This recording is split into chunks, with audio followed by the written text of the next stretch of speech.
হুসাইন শহীদ নবীজি জাহার দাদা গো নবীজি জাহার দাদা জিদের প্রশংসা করলে ঈমান থাকতে পারে না কারবালাতে হুসাইন শহীদ নবীজি জাহার দাদা গো নবীজি জাহার দাদা জিদের প্রশংসা করলে ঈমান থাকতে পারে না যাদের নামে মসজিদ বানাই যাদের নাম পড়াই মাদ্রাসায় যাদের নামে মসজিদ বানাই যাদের নাম পড়াই মাদ্রাসায় ইমাম পড়ে জুমার খুতবায় ইমাম পড়ে জুমার খুতবায় মুনাফিকরা দেখতেছে না কারবালাতে হুসাইন শহীদ নবীজি জাহার দাদা গো নবীজি জাহার দাদা জিদের প্রশংসা করলে ঈমান থাকতে পারে না। একদল লোক নবীকে এসে বলতো, ও মুহাম্মদ তোমার ছেলে নাই, যদিও ছেলে ছিল তারা মারা গিয়েছে। আল্লাহর নবীর ছেলে ইব্রাহিম, তৈয়ব, তাহের, কাসেম, কেউ কেউ বলেন তাহের এবং তৈয়ব উপাধি। যাই হোক, আল্লাহর নবীর সন্তান যখন মারা গেল, কাফেরেরা মুশরিকরা নবীজির কাছে আসছে। কার কাছে? নবীজির কাছে আইসা ডাক দিয়ে বলতেছে, ও মুহাম্মদ তোমার সন্তান নাই, তুমি নির্বংশ। নাউজুবিল্লাহ কইতেন না? আল্লাহর নবীকে ডাক দিয়ে বলতেছে, মুহাম্মদ তুমি নির্বংশ, তোমার সন্তান নাই। আল্লাহ বলে, বন্ধু আপনার বংশধর কিয়ামত পর্যন্ত থাকবো, কিন্তু আবু জাহেল, উতবা, শাইবা, কাফেরদের বড় বড় লিডার সহ আবু জেহেলের বংশধর এখন খুঁজে পাওয়া যাবে না, এজিদের বংশধর খুঁজে পাওয়া যাবে না, বরং নবীর বংশধর এখনো আছে না নাই? আবু জাহেলের বংশধর নাই, এজিদের বংশধর নাই। কেউ পরিচয় দিতে চায় না আমি আবু জাহেলের বংশধর, কেউ পরিচয় দিতে চায় না আমি এজিদের বংশধর। এখনো পৃথিবীর জমিনে, এই পৃথিবীর মধ্যে নবীর বংশের লোক আছে, এটাই আল্লাহ পাক রব্বুল আলামিন প্রমাণ করে দিলেন। অবন্ধ হাবিব, আপনার বংশের লোক কিয়ামত পর্যন্ত থাকবে, কিন্তু আবু জাহেলের বংশের লোক থাকবে না, শাইবার বংশের লোক থাকবে না, থাকলেও কেউ পরিচয় দিবে না, জানবে না। আপনার বংশের লোক, বংশ পরস্পর আজ পর্যন্ত যারা এসেছে প্রত্যেকেই নবীর বংশের লোক, যারা বড় গলায় প্রমাণ করে আমি নবীর বংশ। এই আয়াতে কারিমা কখন নাযিল হলো? আল্লাহর নবী রাহমাতুল লিল আলামিন তার সন্তান ইব্রাহিমকে ডান কোলের মধ্যে নিয়ে বসে আছেন, বাম কোলের মধ্যে ইমামে হুসাইন বসা।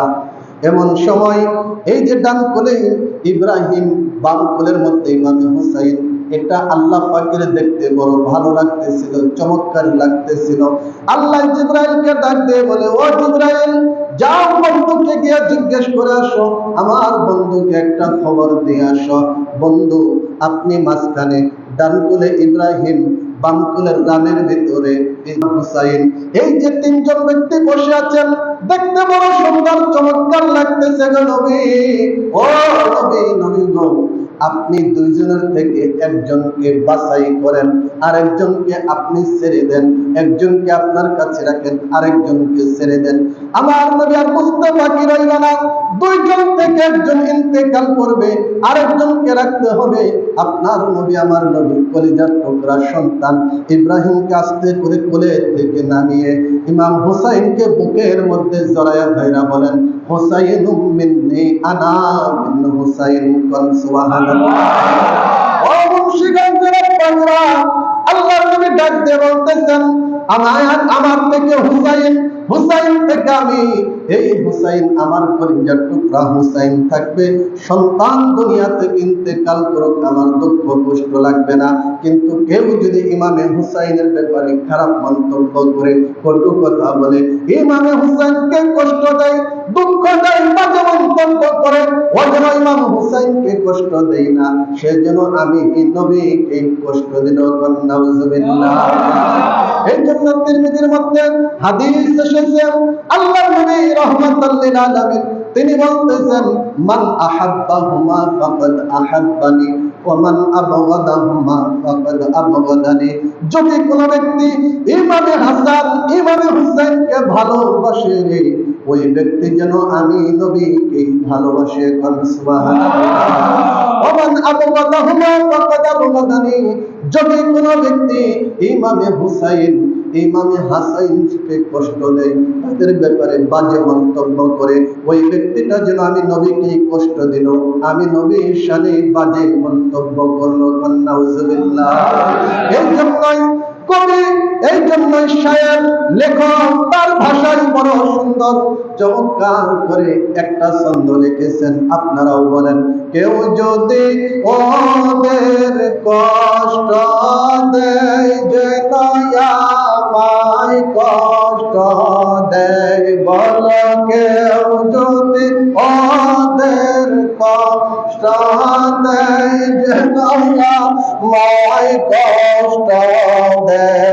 এই কষ্ট দিল মা ফাতেমারে, কওনা কষ্ট দিল মা ফাতেমা। জান্নাতের সরদার যাহারা শহীদ করলো এ জিদেরা, শহীদ করলো ইমাম হুসাইন রে, কওনা শহীদ করলো ইমাম হুসাইন রে।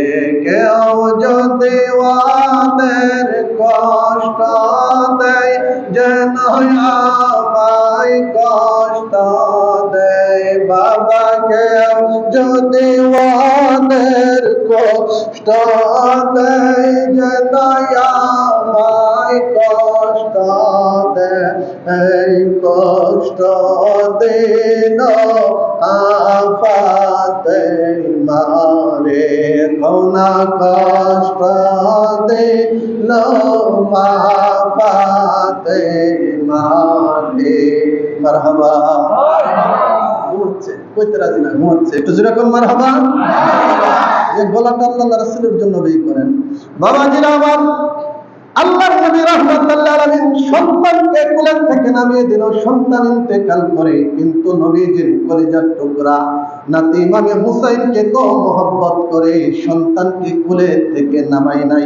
প্রমাণ হয়ে গেল, নবীজি আমার শিক্ষা দিয়ে গেল, তোমরা যারা আছো আমি নবীজি ইমামে হুসাইনকে মহব্বত করি, তোমরাও ইমামে হুসাইনকে মহব্বত করবা। সুবহানাল্লাহ। এই জন্য বাবাজিরা আমার, ভাইরা আমার, আপনাদেরকে বলবো, আমরা যারা আছি আল্লাহ পাক রব্বুল আলামিন এই কি বলে আপনার আহলে বায়াত পঞ্চায়েতের ব্যাপারে একটু কথাই কথা হয়, একটু বলে দেই আপনাদেরকে। অনেকে আবার বলবে যে হুজুর পাক পঞ্চায়েত আবার কি, আহলে বায়াত আবার কি। অনেকেই দেখবেন বড় গলায় ইউটিউবে ফেসবুকে বিভিন্ন জায়গায় ওয়াজে মাহফিলে বড় গলায় বলে পাক পঞ্চায়েত বলতে কিচ্ছু নাই। আমি তাদেরকে বলবো, আহলে বায়াতের অপর নামই হচ্ছে পাক পঞ্চায়েত। কথা কোন ঠিক? দলিল হচ্ছে পৃথিবীর কোন মোল্লা মুন্সি মুফতি মুহাদ্দিসের ফতোয়া না, পৃথিবীর কোন মোল্লা মুন্সির লেখনী বইতে প্রমাণ না। আল্লাহ পাক রব্বুল আলামিন এই পবিত্র কুরআনুল কারীমের মধ্যে সেটা প্রমাণ করে দিয়েছে। কোন সুবহানাল্লাহ।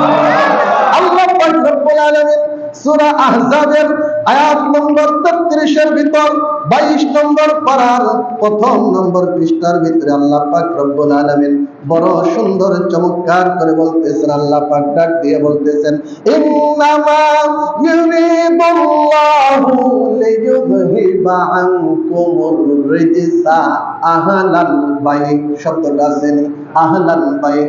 আবার বলছে আল্লাহ বলেন, ইন্নামা ইউরিদুল্লাহু লিইয়ুযহিবা আনকুমুর রিজসা আহলাল বাইতি ওয়া ইউতাহহিরাকুম তাতহীরা। জবান से একবার বলনা মারহাবা। আর জোরে বলনা মারহাবা। এটা বুঝতে হলে ঈমান লাগবে, এটা বুঝতে হলে নবীজির মহব্বত লাগবে। কথা কোন ঠিক কিনা? আল্লাহ পাক ডাক দিয়ে বলতেছেন, ওহে পৃথিবীর মুসলমানরা শুনো শুনো, আমার আহলে বায়াত যারা হবে, আহলে বায়াত কারা? ইমামে হাসান, ইমামে হুসাইন, মাওলা আলী শেরে খোদা মুশকিল কুশা, মা ফাতেমা। আমার নবী ডাক দিয়ে বলেন, আমি নবী সহ চারজন মিলে এই পাঁচজন হচ্ছে পাক পাঞ্জাতন। কোরআনের ভাষায় এদেরকে আহলে বায়াত বলা হয়। আর আমরা বাঙালিরা যা বুঝি আহলে বায়াতের ব্যাখ্যা আমরা যেভাবে বুঝেছি, আমরা আমাদের জবান দিয়ে বলি পাক পাঞ্জাতন। পাক পাঞ্জাতনের অপর নাম আহলে বায়াত, আহলে বায়াতের অপর নাম হচ্ছে পাক পাঞ্জাতন। পাক পাঞ্জাতন অস্বীকার করলে কোরআন অস্বীকার করা হবে, আহলে বায়াত অস্বীকার করলে কোরআন অস্বীকার করা হবে। আল্লাহ কোরআনের মধ্যেই বলে দিয়েছে, বন্ধু হাবিব, আমি আপনাকে এবং আপনার পরিবারকে ওয়ায়ুতাহহিরুকুম তাতহীরা, পবিত্র করে দিতে চাই। কোন সুবহানাল্লাহ। আল্লাহ জমিন করে কোরআন আয়াত নাযিল করে, খেয়াল করেন, কোন মা ফাতেমা, কোন মাওলা আলী, কোন ইমামে হাসান, কোন ইমামে হুসাইন। লম্বা হয়ে যাবে, সংক্ষিপ্ত ভাবে একটু বলি। পৃথিবীর যত মানুষ আছে, আপনি আর আমি, আমরা যারা এখানে আছি, আমাদের বংশধর সেলের মাধ্যমে পৃথিবীর মধ্যে বিস্তার করে, আমাদের বংশধর সেলের মাধ্যমে পৃথিবীর মধ্যে বেড়ে যায়। কিন্তু বাবাজিরা আমার, আল্লাহ নবীর সন্তান ছিল না, তাতে কি হয়েছে? আল্লাহ নবী ডাক দিয়ে বলেন, ওহে কাফেরেরা, মুশরিকরা, আমার সন্তান নাই, তাতে কি? আর তোমাদের বংশ বিস্তার হবে ছেলের মাধ্যমে, আমি নবীর বংশ বিস্তার হবে মা ফাতেমার মাধ্যমে। কোন সুবহানাল্লাহ। আমার নবী যে আপনার মতো আমার মতো না, একবার সম্মানকে আল্লাহ উঁচুতে বাড়িয়ে দিল। পৃথিবীর সমস্ত মানুষের বংশধর মেয়ের মাধ্যমে না, ছেলের মাধ্যমে। ঠিক কিনা? ছেলের মাধ্যমে আপনার আমার বংশধর।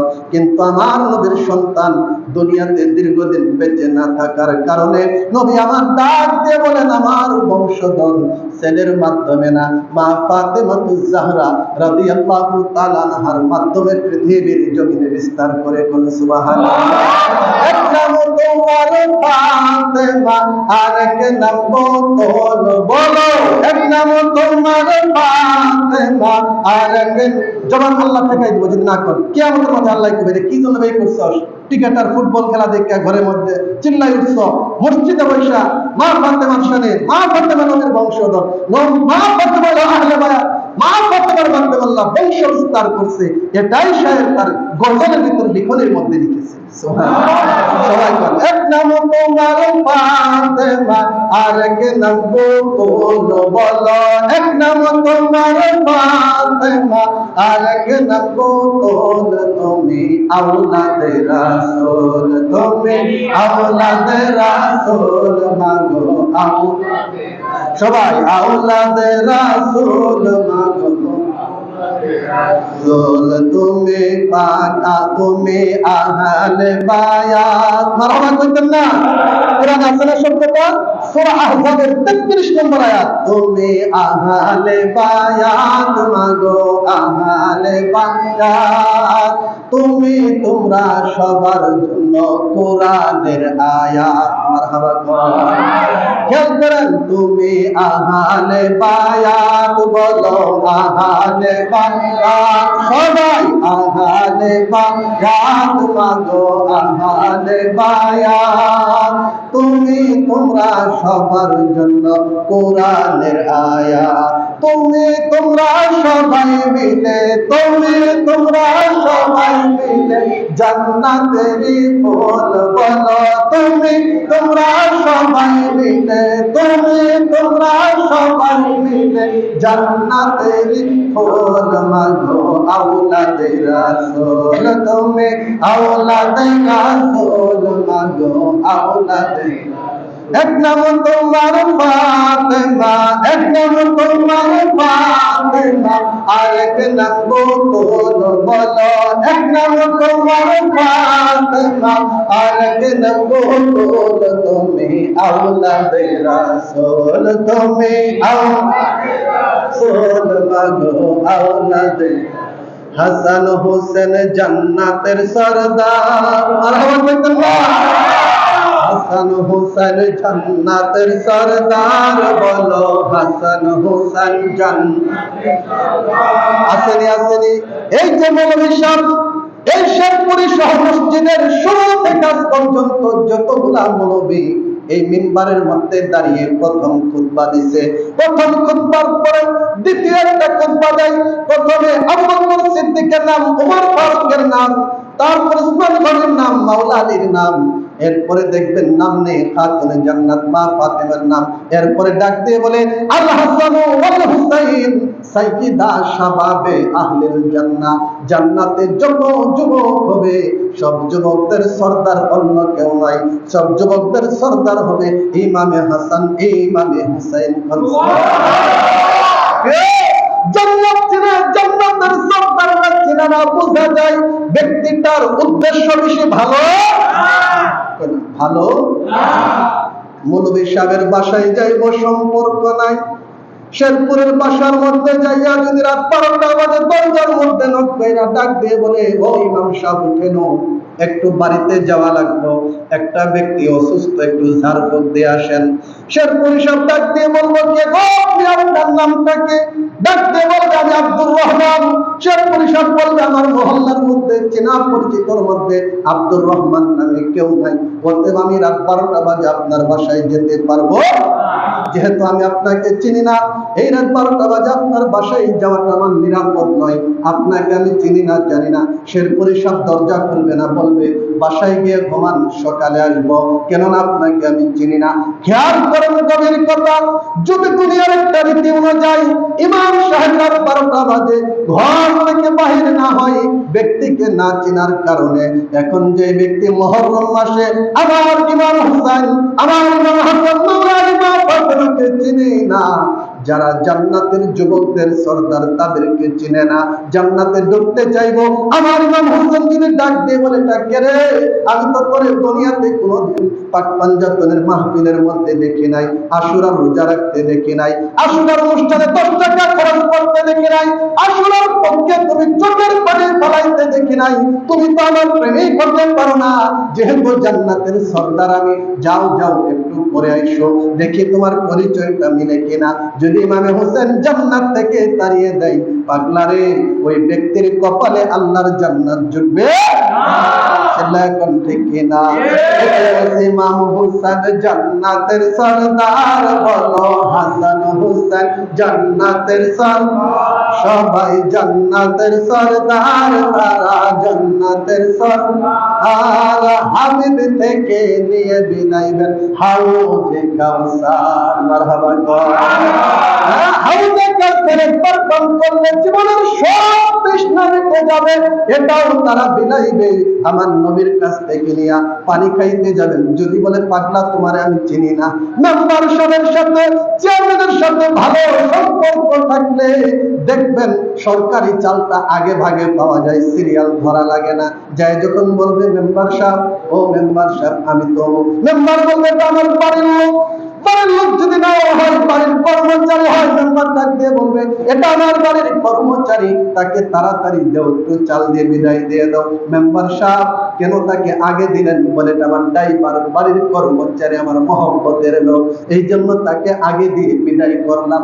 দুনিয়ার রীতিতে মেম্বার চেয়ারম্যান যদি একটা চাল দিতে গিয়া পরিচয় খুঁজে পরিচয় নাই, সিরিয়াল ধরনের ঘটনায় দাঁড়িয়ে থাকো, চাল থাকলে পাইবা, না থাকলে পাইবা না।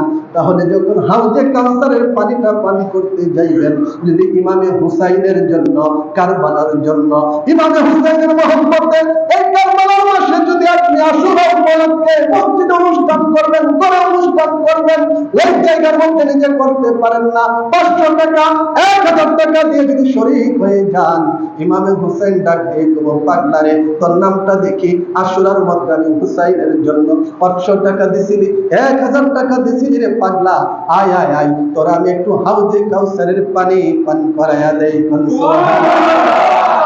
পারে কিনা? পারে কিনা? এর জন্য আপনাদেরকে বলবো, আমি গত বছর এই মহরমে ছিলাম না, জানিও না, জিজ্ঞাসা করি নাই, জানার প্রয়োজন মনে করি নাই। আমার যতটুকু হক আমি আদায় করলাম। যদি আপনারা ভালো মনে করেন মিলেমিশে সুন্দর কইরা আশুরা উপলক্ষে অনুষ্ঠান করবেন, ইমামে হুসাইনের যে ঘটনাগুলো হয়েছে শুনবেন, চোখ দ্বারা পানি ফলাইবেন। কাল কিয়ামতের ময়দানে এই জান্নাতের সর্দার ডাক দিয়ে বলবে, পাগলারে তোর আমল কম, তোর পুঁজি কম, তাতে কি? আয় আয় আয়, আমি ইমামে হুসাইনের পক্ষে তোমরা কারবালার মাহফিল করছো, তোমরা 2-4 টাকা ব্যয় করছো, চোখের পানি ফলাইছো, আজকে তোমাদেরকে আমি ইমামে হুসাইন হাত ধইরা ধইরা আল্লাহর জান্নাতে নিয়ে যাব। কোন সুবহানাল্লাহ। কথা কোন ঠিক কি? ভালোবাসার বহিঃপ্রকাশ। কিসের বহিঃপ্রকাশ? ভালোবাসার বহিঃপ্রকাশ। এটা কিসের মাধ্যমে জানেন? কাজের মাধ্যমে, বলার মাধ্যমে, অন্তরের ভিতরে মহাব্বতের মাধ্যমে। এছাড়া ভালোবাসা বলা যাবে না। অনেক মানুষ আছে রে, মুখে মুখে ইমামে হুসাইন বলে কিন্তু বাস্তবে পরিণত করতে পারে না। কথা বলতে কি? আমরা মুখে ভালোবাসি, বাস্তবে অনুষ্ঠান করে ধরে ধরে দিলে আমরা একটু দেখিয়ে দেব ওই ইমামে হুসাইন। যদি আমরা কারবালার জমিনে থাকতাম, আমরা এজিদের দলে যাইতাম না, আপনি ইমামে হুসাইনের পক্ষ থেকে গলাটা কাটিয়ে দিতাম। কথা কোন ঠিক কিনা? বলবেন হুজুর কি কথা বলেন? মুখে মুখে অনেক ব্যক্তি আছে, সারা জীবন শুনেছি ইমামে হুসাইনের সম্মান গাইছে, ইমামে হুসাইনের পক্ষে মিম্বারে দাঁড়িয়ে খুতবা দিছে, ইমামে হুসাইনের পক্ষে হাদিস পড়াইছে, নিজে পড়ছে, তারপরে হঠাৎ করে মুখ ফসকে বাইর হয়ে যায়। যে কি বাইর হয়? যে ইমামে হুসাইনের বিপক্ষে এজিদ যে কারবালায় ছিল, এজিদের কোনো দোষ ছিল না। এরকম ভালো মানুষ আমাদের সমাজে বাংলাদেশেও আছে না? না বাংলাদেশে আছে না? না আরে মিয়া আছে না? আছে না? এজিদকে রহমতুল্লাহ আলাইহি বলার মতো লোকের অভাব তখন ঠিক না? এজিদ যদি রহমতুল্লাহ আলাইহি হয়, আমি শেরপুরি বলি, তাহলে লানাতুল্লাহর গজবুল্লাহ কোন বেড়াই হবে? ঠিক না? লানাতুল্লাহ গজবুল্লাহ কোন বেড়াই হবে? অতএব এজিদকে যে ব্যক্তি রহমতুল্লাহ আলাইহি বলবে, আল্লাহর কোরআন সাক্ষী, এটা আমার ঈমান, আমার আকীদা, আমার বিশ্বাস, খোদার কসম করে বলে, এজিদকে যে ব্যক্তি জেনে বুঝে রহমতুল্লাহ আলাইহি বলবে, এজিদ পবিত্র বলবে, এজিদ সঠিক ছিল বলবে, খোদার কসম ওই ব্যক্তির ঈমান থাকতে পারে না। এখন ঠিক কি না? এখন এই জন্য আপনাকে বলি, ঈমান নির্ধারণ করবেন, কাকে মানবেন, কার পিছনে নামাজ পড়বেন, কার অনুসরণ করবেন, ওই ব্যক্তিটার দিকে খেয়াল করেন। ইমামে হুসাইনকে কতটুকু মহব্বত করে। ইমামে হুসাইনের মহব্বত আছে তো তার ঈমান আছে, আর এজিদের প্রেম আছে তো তার ঈমান নাই। ইমামে হুসাইনের মহব্বত আছে, অনুষ্ঠান হবে। ইমামে হুসাইনের মহব্বত আছে রে, কারবালার পক্ষে কথা হবে।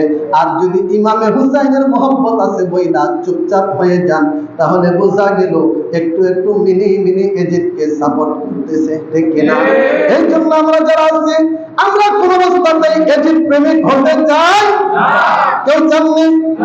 যদি চান কইরেন না, আমি শেরপুরকে মানার দরকার নাই। সামনের দিকে ছেলে বিয়া দিবেন, নাতি বিয়া করাইবেন। যদি তাও না থাকে, আপনার একটা আমরা কই না, এক নাম আছে আর একটা নাম আসর আছে, এরকম নাম থাকে না? এই জগৎটা কইজা দেখেন, এজিদ নামের ব্যক্তি এই মুন্সিগঞ্জের মধ্যে কয়জন পাবেন? আসেনি 2-4। এজিদ নামের ব্যক্তি নাই। কেন নাই? আব্দুর রহমান নামের ব্যক্তি আছে, খেয়াল করেন, আব্দুল্লাহ নামের ব্যক্তি আছে, ইমাম হাসান হাসান নামের ব্যক্তি আছে, হুসাইন নামের ব্যক্তি আছে, ফাতেমা নামের ব্যক্তি আছে, আলী নামের ব্যক্তি আছে, কিন্তু এজিদ নামের ব্যক্তি নাই। কেন রে? ওই যে এত নিকৃষ্ট ছিল, তার নামটা পর্যন্ত ছেলে মেয়ে নাতিপুতি কেউ রাখতে চায় না। কথা বলতে কিনা? এই জন্য আপনাদেরকে বলতেছি, খেয়াল করেন। বারবার বলি, লম্বা হয়ে যাবে, কেউ ক্যান্সার করার আমার উদ্দেশ্য না। যে পিকচার মসজিদের মিম্বারে ওয়াজের মাঠে বসে কথা বলে, ইয়াজিদ রহমাতুল্লাহ দৈনিক 100 রাকাত নফল নামাজ পড়ছে, তাহাজ্জুদ পড়ছে, এজিদকে হযরত এজিদ রহমাতুল্লাহ আলাইহি বলে, আর কিছু যাই হোক, ওই পীর ওই মুরিদানদের ঈমান থাকতে পারে না। কথা কোন ঠিক কিনা? এই জন্য আপনাদেরকে বলতেছি, আবার ইসলাম শিখতে হবে ইমামে হুসাইন থেকে। এর জন্য আল্লামা ইকবাল বড় সুন্দর চমৎকার করে বলেছে, ইসলাম জিন্দা হতা হাই হার কারবালা কি বাত, ইসলাম তো জিন্দা হয়েছে কারবালার জমিন থেকে। ইসলাম জিন্দা হয়েছে কোথা থেকে? কারবালার জমিন থেকে। এই জন্য আপনাদেরকে বলি, এই মিম্বরে বসে এজিদের প্রশংসা নয়, বরং ইমামে হুসাইনের প্রশংসা মুখে বাহির হবে, অন্তরে মহব্বত থাকবে, কাজে বাস্তবায়ন হবে। এরাই হলো হুসাইন মুসলমান। কথা কোন ঠিক নাকি রাগ করলেন বাবাজির আমার? যাদের নামে মসজিদ বানাই, যাদের নাম পড়াই মাদ্রাসায়, যাদের নামে মসজিদ বানাই, যাদের নাম পড়াই মাদ্রাসায়, ইমাম পড়ে জুমার খুতবায়, ইমাম পড়ে জুমার খুতবায়, মুনাফিকরা দেখতেছে না কারবালাতে হুসাইন শহীদ নবীজি জাহার নানা গো নবীজি জাহার নানা। এজিদের প্রশংসা করলে ইমান থাকতে পারে না। কথা কোন দেখি? এজিদের প্রশংসা করলে ইমান থাকবে না। বলিসে মাথা দিয়ে চিন্তা করেন, সংক্ষিপ্ত আলোচনা শেষ কইরা দেই। আজকে হুজুর আওয়াজ করছে, শুনতে ভালো লাগছে, কিন্তু মনে মনে আমারে ভালো লাগে না, আহলে বাইত পছন্দ না। পাক পাঞ্জাতন কইলে মুখে উচ্চারণ আসে না, পাক পাঞ্জাতন মুখ দিয়ে বাহির হয় না, নবী বংশধর আল্লাহর রাসূল মুখ দিয়ে বাহির হয় না। বুঝতে হবে, আমি যদিও ইমানদার রে, আমার ইমান এখনো পরিপূর্ণ হয় না। কথা কোন ঠিক কিনা? আমার ইমান এখনো পরিপূর্ণ হয় না। এই জন্য আপনাদেরকে ইমানদার হতে হলে, ইমান পরিপূর্ণ করতে হইলে, দেখেন যে বিষয়ে আপনার ভালো অভিজ্ঞতা, দেখবেন ঘুমায় ঘুমায় স্বপ্ন দেখে কি বলে, গাড়ির ড্রাইভার বলে, এই উঠো উঠো, এখান থেকে গুলিস্তান থেকে কোথায় যাবেন? আপনার ওই গাজীপুর চৌরাস্তা পর্যন্ত 30 টাকা ভাড়া, আয় আয় করে ফিরে আসো। ঘুমায় ঘুমায় বলে, বউ দেখতে তো পাগলা, তুই ঘুমায় এটা কষ্টে। ও সারাদিন মুখে মুখে জপছে শুধুমাত্র 5 টাকা 5 টাকা আয়, এখান থেকে অমুক জায়গায়, এখান থেকে অমুক জায়গা। আর যে ব্যক্তি ইমামে হুসাইন, ইমামে হাসান, মাওলা আলী শেরে খোদা, মা ফাতেমার কথাটা বেশি বেশি মুখের মধ্যে বলবে, বেশি বেশি জপবে, এটা আর কিছু হোক বা না হোক, এই কাজটা তাকে কিয়ামতের ময়দানে নাজাতের জরিয়া বানিয়ে দিবে। এই জন্য ইমামে হাসান, ইমামে হুসাইনের পক্ষের লোক এমন জায়গার মধ্যে থাকবে কিয়ামতের ময়দানে, যেটা এজিদ প্রেমিকরা চিন্তাও করতে পারবে। কিয়ামতের মাঠে দেখবেন ইমামে হুসাইনকে ছিল, নিজের সন্তানকে বিসর্জন দিল, নাতিকে বুকের মধ্যে আঁকড়ে ধরলো। আপনি জানেন, আপনি আর আমি, এই যে আমার রহিম দালি, দাদুকে ডাকি দাদু ভাই, ওই যে আমার ফালান্দানি দাদু ভাই, কই রাগ কইরেন না। এখন দাদু ভাই, আমি কই দাদা। এখন রহিম দাদাই যদি আমারে কই শেরপুরি আব্বা, আপনারা কইবেন দোনোটাই পাগল হয়ে গেছে, দাদা নাতি বড় পাগল। বলে কেন? কই ইমাম সাহেব দাদারা হে মোহাম্মদ কইরা, আর রহিম দাদুই কই আব্বা। তাহলে জিনিসটা উল্টা হয়ে গেছে। হ্যাঁ, জিনিসটা উল্টা হয়ে গেছে। কিতাবের মধ্যে সরাসরি প্রমাণ করে আল্লাহর নবী রাহমাতুল লিল আলামিন ইমামে হাসান, ইমামে হুসাইনকে কখনো নাতি বলে ডাকছে এরকম নয়, বরং বার হাদিস যখনই riwayat বর্ণিত হয়েছে, আল্লাহর নবী ডাক দিয়ে বলেন, এই যে ইমামে হাসান, ইমামে হুসাইন, এরা দুজন হলো আমার সন্তান, আমার বেটা। সুবহানাল্লাহ। বুঝেন নিওয়াজ, যেটা আপনি আমি বললে মানুষের পাগল বলবে, পাগল বলাই কথাটা হয় না। কিন্তু আপনার নবী, আমার নবী, তার কলিজার টুকরা দৌহিত্র ইমামে হাসান, ইমামে হুসাইনকে বরংবার ডাক দিয়ে বলতো, সাহাবীরা রে শুনো শুনো, এই যে দেখতেছ আমার দুই বেটা ইমামে হাসান, ইমামে হুসাইন, এরা হচ্ছে আমি নবীজির সন্তান। বুঝতে হবে মাস্টার কোন জায়গায় নবীজির উপর ফতোয়া দেওয়া যাবে না। নবীজির যেদিকে কোরআন সেদিকে, ফতোয়া সেদিকে, শরীয়ত সেদিকে, খুশস বা আল্লাহ পাক সেদিকে, ঠিক কিনা? বুঝেন নাই মনে হয়? ওয়াজ বুঝে যান। নবীজির উপরে আঙ্গুল তোলা যাবে না, ঈমান থাকবে না। পাক পাঞ্জাতনের উপরে আঙ্গুল তোলা যাবে না, ঈমান থাকবে না। বলবেন এটা কি করে বললো তারা? এই জন্য বলি বাবাজির আমার, লম্বা হয়ে যাবে। নবীজির যেদিকে আল্লাহ সেদিকে কেমনে প্রমাণ করে সংক্ষিপ্ত ভাবে বলে যায়। কিতাবের মধ্যে আসছে আল্লাহর নবী রাহমাতাল লিল আলামিন নামাজ এই যে দিনে জুমার মসজিদের মধ্যে তিনি দাঁড়ায় খুতবা দিতেছে, হঠাৎ কইরা তাকায় দেখে আমার ইমামে হুসাইন দৌড়াই দৌড়াই আমি নবীর মসজিদের দিকে আসতেছে, নববীর দিকে আসতেছে। নবী সাল্লাল্লাহু আলাইহি ওয়াসাল্লাম খুতবা তারাইকা সব সাহাবীরা বসে আছে, নবী জামার মাঝখান দিয়ে যাইয়া ইমামে হুসাইনকে হাত ধরে নিয়ে আইসা মিম্বারের মধ্যে বসিয়ে দিয়েছে। কোন সুবহানাল্লাহ।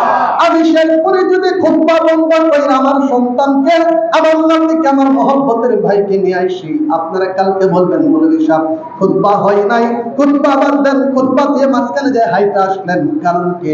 অথচ ইমামে হুসাইনের জন্য আল্লাহর নবী খুতবা বন্ধ কইরা যায় হাত ধইরা নিয়ে আসলেন, খুতবা দিলেন, নামাজের মুসল্লাই দাঁড়াইলেন, সিজদা দিতেছেন, লম্বা কথা শেষ করে দেয় আল্লাহর নবী সিজদা দেওয়ার পরবর্তী মানে হুসাইন নবীজির মাথা মুবারকের মধ্যে উঠা বৈশা গেল।